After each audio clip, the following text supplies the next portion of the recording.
Now, back by popular demand, it's the Lance Roberts Show.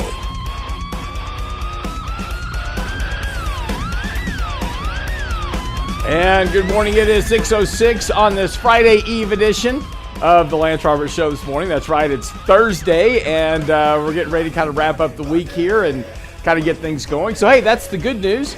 Also today, of course, this is we're running up on Friday. Friday, of course, is the budget deal deadline, and if a bill isn't signed, a continuing resolution, in theory, the government would shut down. That's not actually the case. If something happens here, we don't get the bill signed by Friday, the government can go into what they call their emergency measures, and there are other funds that they can tap to keep the government running short term until they actually get a budget resolution done. However, talking about this, one thing is important to remember. Yesterday, a report came out about the debt of the government.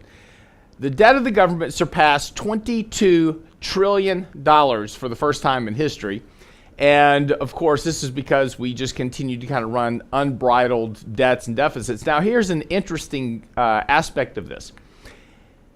Federal tax receipts have been declining now for almost 3 years. And in fact, federal tax receipts are now lower than the actual government gross domestic product of the country. So here's an interesting conundrum here, is that the economy is supposed to be growing, and if the economy is growing, that means that we're collecting more in revenue, but yet the annual rate of tax revenue has now fallen for the last 5 years. So there's a little bit of a conundrum here about the real strength of the economy and what's happening internally, which also goes a long way to kind of explaining why economic growth kind of continues to creep along about 2.5% annually. But it does go a long way to start talking about the impact of debt and what happens in the economy, and of course, deficit spending as well. Of course, as we've talked about here on the show before, we're currently in the middle of an economic expansion. Actually, we're approaching the longest on record in terms of having an economic expansion, over a decade long, and yet we're running $1 trillion deficit. Now, those two things just really don't equate to how running a government should be done. And again, we come back to this idea about this continuing budget resolution. So Donald Trump is supposed to be reviewing the bill that was put together by the bipartisan group, supposedly, that contains the $1.4 billion for building 55 miles of border wall. Now, he said yesterday that he's going to be looking through this bill for traps, and he should. Because, one of the biggest problem with these bills, if you look at these bills, right, they're thousands of pages long. So, first of all, who's writing these bills? Well, first of all, there's groups of aides everywhere, and they're coming together, they're writing these bills, and a lot of it's legal boilerplate mumbo-jumbo that just gets all thrown together.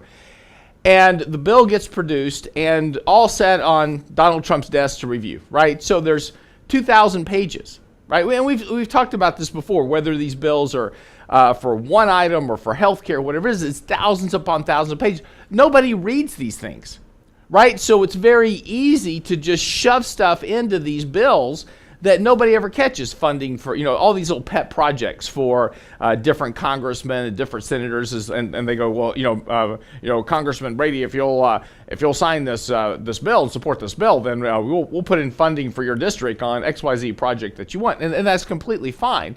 The horse trading that goes on in government all the time, that's just kind of the way it functions. But the issue is this is why we start talking about why we're spending $1 trillion. We have $22 trillion in debt, is because we have this very broken system of funding our government. We have been running for over a decade in our country with no budget.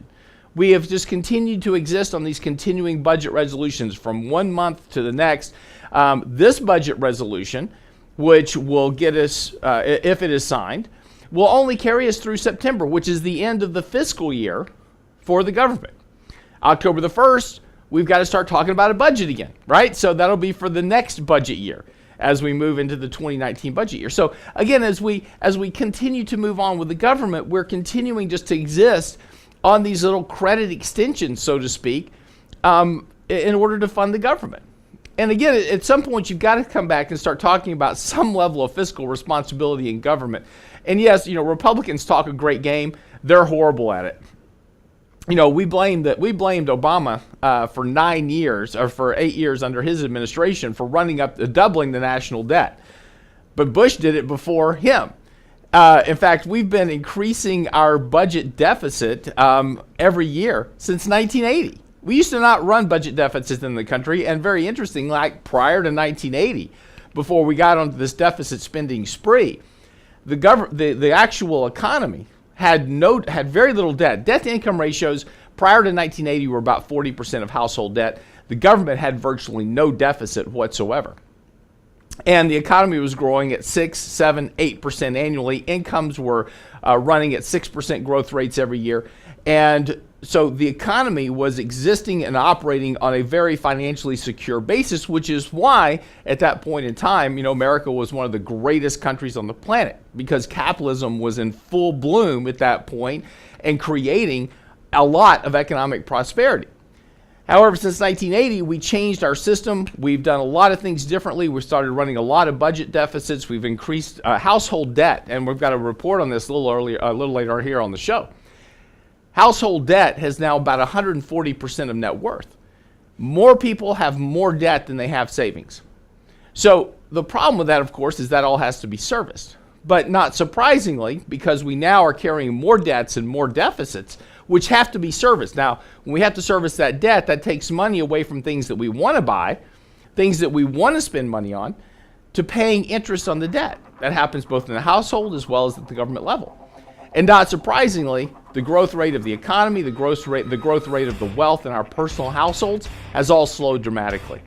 So at some point, it seems to me that as fiscal conservatives, as Republicans, as individuals running our government, no matter what side of the political aisle you're on, you've got to come back and really start talking about, maybe a little bit of fiscal sanity might actually make some sense. Quick break, we'll come back on the Lance Roberts Show, and we'll talk about the markets and your money. Don't go away.